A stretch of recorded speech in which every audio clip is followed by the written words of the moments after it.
Hey guys, my name is Claire and I wanted to make this channel to document my recovery from anorexia, and if this can give inspiration or motivation, then that is why I want to do this. And also, if you can relate in any way or just want to be here for this crazy journey, then keep on watching.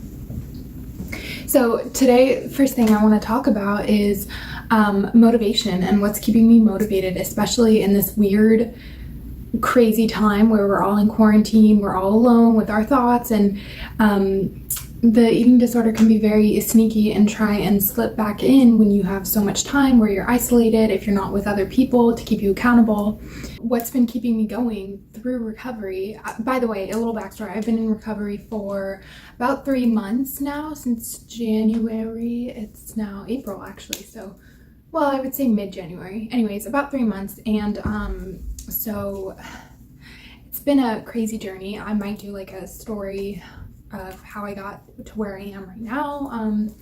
But anyways, so the first thing that's been super helpful is remembering every single day, every single moment that I get a thought, an eating disorder thought, remembering what the ED took from me, and remembering who I want to be. So contrasting those two things has been super helpful, because remembering what the eating disorder took from me, I mean, it took away everything. It took away my life. It took away the people in my life. It took away the ability for me to focus and socialize, and it took away my freedom to go out to eat, and this is not where I want to be as a 21-year-old in college. This is not what my life, I envisioned my life to look like at this point in time. And so remembering that is super motivating. Like, who do I want to be?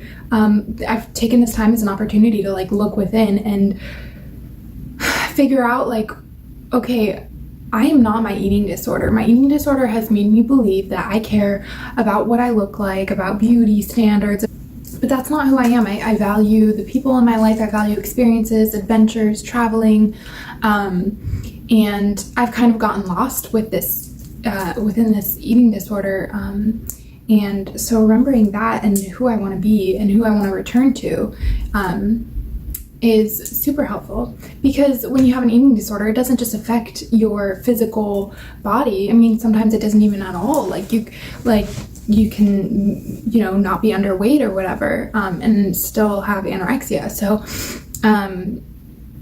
it really affects all aspects of one's life. So going back to that and focusing on what it's taken away from me and what I want out of life, because it's so short, and this is not how I want to spend my life. Counting calories or constantly thinking about food, that's not where I want. That's not how I want to spend my time, and I presume that that's not what most people want to spend their time on. Also, what I have missed out on, yeah, that can make me a little sad, but thinking about all the things that I have missed out on in my life because of my eating disorder, and realizing that, okay, when I look back on my life when I'm 80 years old, I'm not going to think about, oh, that day I ate X amount of calories and I only weighed this much.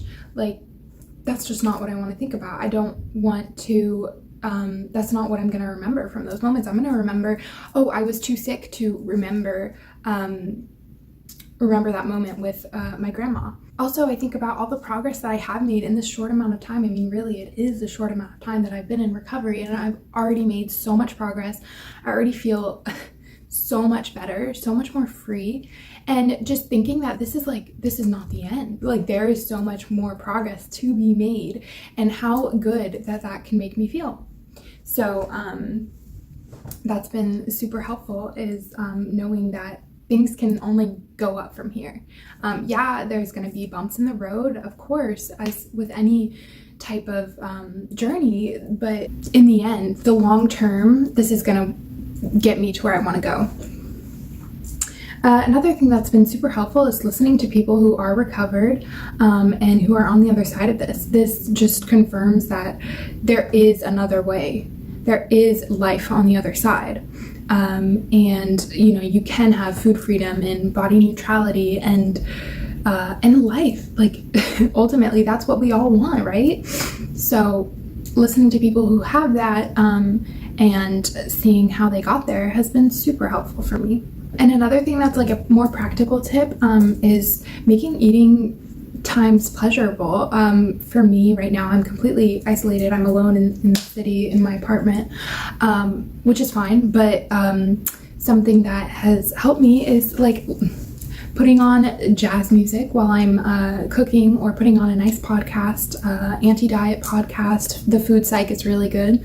And lighting a candle while I'm eating, creating an atmosphere and an environment that makes me feel good and makes me feel relaxed while I'm eating, because ultimately, like, sometimes you just gotta be on autopilot and just get those meals in, get that food in, and just block out the thoughts. And so if you can make it as pleasurable as possible, then that will be very helpful. Another thing that's been helping me is meditating, and finding purpose within my days. I think it's really hard, especially in quarantine. Today I woke up and the past few days I've woken up and I want to get right back in bed. Like, I don't even want to get up at all. And just remembering, like, meditating on what I want to bring into this day today and what I want to get out of this day can be motivating in terms of finding a purpose to do something as simple as like get up and get dressed and make my bed. And so that has been really helpful. Anyway, so that's all the tips that I have for today. If you are going through recovery like me in this quarantine time, you are not alone. Just know that things will get better, and I'm with you. I'm right there with you. So thank you so much for watching, and I hope that you guys stay safe and stay positive and healthy.